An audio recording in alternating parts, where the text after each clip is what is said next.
Chapter is transportation in plants and animals. इसमें हम लोग पढ़ेंगे कि प्लांट्स और एनिमल्स में ट्रांसपोर्टेशन कैसे होता है। तो सबसे पहले ये देखते हैं कि ट्रांसपोर्टेशन किसको बोलते हैं। The process of movement of substances from one location to another in an organism is known as transportation. सामान का इधर से उधर होना, एक जगह से दूसरे जगह पे जाना, एक ऑर्गेनिज्म में, एक लिविंग बीइंग में, उसी को ट्रांसपोर्टेशन बोला जाता है। तो यूनिसेलुलर ऑर्गेनिजम्स मतलब जिसमें सिर्फ एक सिंगल सेल है, जैसे अमीबा, उसमें ट्रांसपोर्टेशन करना बहुत इजी है क्योंकि एक सिंगल सेल है तो बॉडी में एक ही जगह पे सारा सामान आ जा रहा है, इधर से उधर बॉडी के अंदर ज़्यादा प्रॉब्लम नहीं हो रहा है। तो जैसे गैसेस होता है वो लाइक दिस इज़ अमीबा, अब इसको एयर से ऑक्सीजन लेना है तो वो डायरेक्टली एक्सचेंज हो जाएगा with the process of diffusion. और सॉलिड्स भी डिफ्यूजन से एक्सचेंज होता है, लेकिन लिक्विड्स के लिए टर्म यूज़ किया जाता है ऑस्मोसिस। अगर पानी बाहर ज़्यादा है और अंदर कम है तो ज़्यादा से कम की तरफ चला जाएगा जो नॉर्मली होता है, बट लिक्विड्स के लिए उस टर्म को ऑस्मोसिस बोला जाता है। सो बहुत अच्छे से ये दोनों टर्म को याद रखना है कि diffusion and osmosis help in the movement of different substances in unicellular organisms। लेकिन मल्टीसेलुलर ऑर्गेनिजम्स जैसे हम लोगों का पूरा बॉडी तो एटमॉस्फेरिक कांटेक्ट में नहीं है। अब जैसे ऑक्सीजन लेना है तो अगर ऊपर से सेल सारा ऑक्सीजन ले भी लेगा तो अंदर का सेल्स तो एटमॉस्फेयर के कांटेक्ट में नहीं है, तो फिर कहाँ से हम लोग उन सारे सेल्स को ऑक्सीजन मिलेगा। तो इसी तरह से प्लांट्स में फूड है, जैसे वो लीफ में स्टोर हो रहा है, लीफ में प्रोड्यूस हो रहा है, अब उसको दूसरे जगह पर लेकर तो जाना पड़ेगा ना, और वो भी मल्टीसेलुलर है। तो इसी वजह से transportation is quite difficult in multicellular organisms. So in multicellular organisms different parts of the body perform different functions in the process of transportation. However वो सब एक साथ कनेक्टेड रहता है ताकि हर एक पार्ट को हर ज़रूरत का सामान मिल सके और अनवांटेड मटेरियल वो अपने बॉडी से बाहर निकाल सके। Simple processes like diffusion and osmosis are not sufficient here। अगर हम लोगों के हार्ट से टो तक ऑक्सीजन पहुंचने में, लंग्स से हार्ट तक ऑक्सीजन पहुंचने में, लंग्स से टो तक ऑक्सीजन पहुंचने में कितना सारा साल लग जाएगा अगर सिर्फ डिफ्यूजन के बेसिस पे रहेंगे तो इसी वजह से कुछ इफेक्टिव सिस्टम चाहिए। तो प्लांट्स में वाटर और मिनरल्स सॉइल से एब्जॉर्ब किया जाता है, जो रूट्स एब्जॉर्ब कर लेता है, और फिर डिफरेंट बॉडी पार्ट्स में ये, डिफरेंट प्लांट पार्ट्स में ये डिस्ट्रीब्यूट कर दिया जाता है। उसके बारे में हम लोग पढ़ेंगे। So first is transportation in plants. In plants it is food, water and minerals, carbon dioxide and oxygen that get transported. The basic details of the transportation of these substances have been summarised. काफ़ी easy है। Water और minerals roots से भेजा जाता है दूसरे parts में। Food leaves से प्रिपेयर होता है लीव्स में और दूसरे पार्ट्स में भेजा जाता है। कार्बन डाइऑक्साइड और ऑक्सीजन एटमॉस्फेयर से एब्जॉर्ब किया जाता है। लीव्स करता है फोटोसिंथेसिस के लिए और ऑक्सीजन पूरे प्लांट के पार्ट में रेस्पिरेशन के लिए। Now transport of water and minerals. Plant absorb water and minerals from the soil, वो रूट से होता है। रूट में इस तरह से रूट हेयर्स होता है, तो इससे क्या होता है, सरफेस एरिया इंक्रीज हो जाता है। जिस तरह से हम लोग इंटेस्टाइन में देखे थे विली होता है, तो उसी तरह से रूट में रूट हेयर्स होता है, जिसकी वजह से सरफेस एरिया इंक्रीज होता है तो ज़्यादा पानी और मिनरल्स एब्जॉर्ब हो पाता है। फिर ये जो एब्जॉर्ब्ड वाटर और मिनरल्स है इसको ऊपर लेकर जाना है, तो ये ऊपर ले जाने का काम जाइलम करता है। जैसे पानी चढ़ाया जाता है ना पंप के थ्रू, पाइप्स के थ्रू, ठीक उसी तरह से पानी एब्जॉर्ब तो हो गया, अब वो पाइप का काम कर रहा है या पंप का काम कर रहा है जाइलम।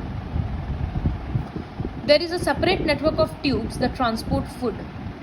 तो जाइलम सिर्फ वाटर और मिनरल्स ट्रांसपोर्ट करता है और प्लांट्स में फूड ट्रांसपोर्ट करता है phloem.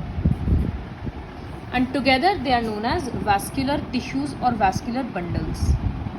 They are the conducting tissues of a plant. So xylem helps in transportation of water and minerals. Phloem helps in transportation of food. ये पहला डिफरेंस हुआ। दूसरा डिफरेंस देखो इस फिगर में है। पानी तो हमेशा नीचे ही ज़्यादा होगा ना, क्योंकि नीचे तो पानी अबंडेंस में है। तो जाइलम कंडक्ट्स यूनिडायरेक्शनली, वो हमेशा पानी सिर्फ ऊपर की तरफ लेकर जाता है। लेकिन फ्लोएम में देखो there are both the arrows given here. So xylem conducts unidirectionally, phloem conducts in both directions. ऐसा क्यों होता है?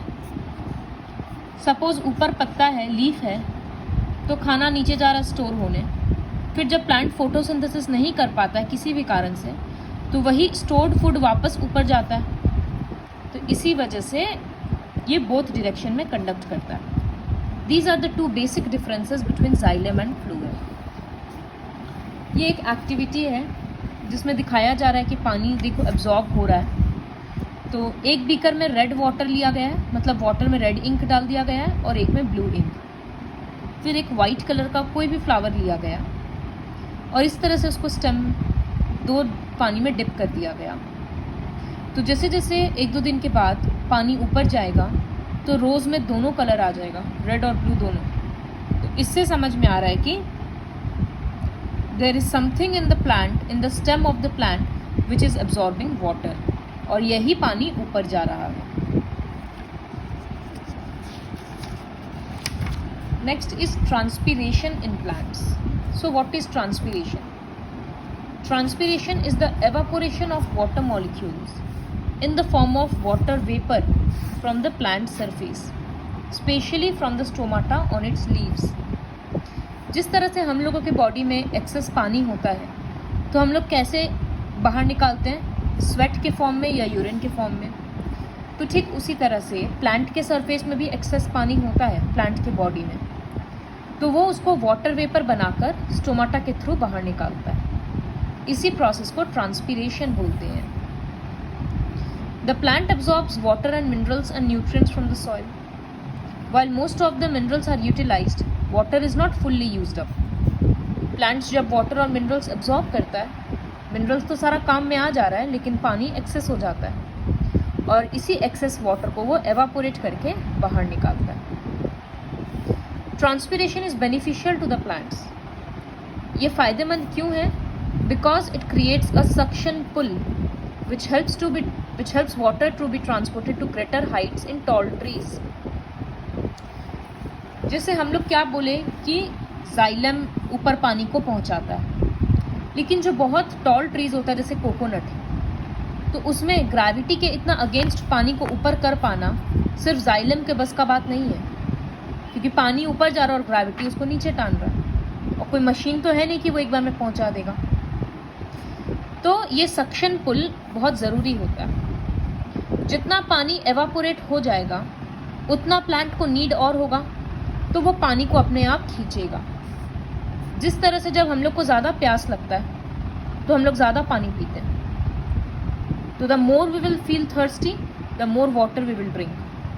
ठीक उसी तरह से जितना ट्रांसपीरेशन होगा एक सक्शन पुल क्रिएट होगा जो पानी को और ऊपर पुल करेगा। तो टॉल ट्रीज में जाइलम के हेल्प से पानी जाता है, बट सक्शन पुल उसमें कंट्रीब्यूट करता है। फिर प्लांट का बॉडी टेम्परेचर लोअर करने में भी समझ में ये हेल्प करता है। जिस तरह से हम लोगों को स्वेटिंग के बाद हम लोगों का बॉडी कूल होता है, तो प्लांट्स का भी होता है after transpiration. Therefore it is called a necessary evil. ये बुरा है क्योंकि पानी लॉस हो रहा है, लेकिन ज़रूरी भी है क्योंकि इसका दूसरा फ़ायदा भी है। A single maize plant loses about 245 liters of water through transpiration in one growing season. So you can only imagine कि जो प्रोसेस इतना छोटा लग रहा है, इतना मामूली लग रहा है, वो एक्चुअली में कितना ह्यूज लेवल पे होता है। एक सिर्फ भुट्टा का एक plant 245 litres of water atmosphere में रिलीज करता है सॉइल से एब्जॉर्ब करके। So this is all about transportation in plants.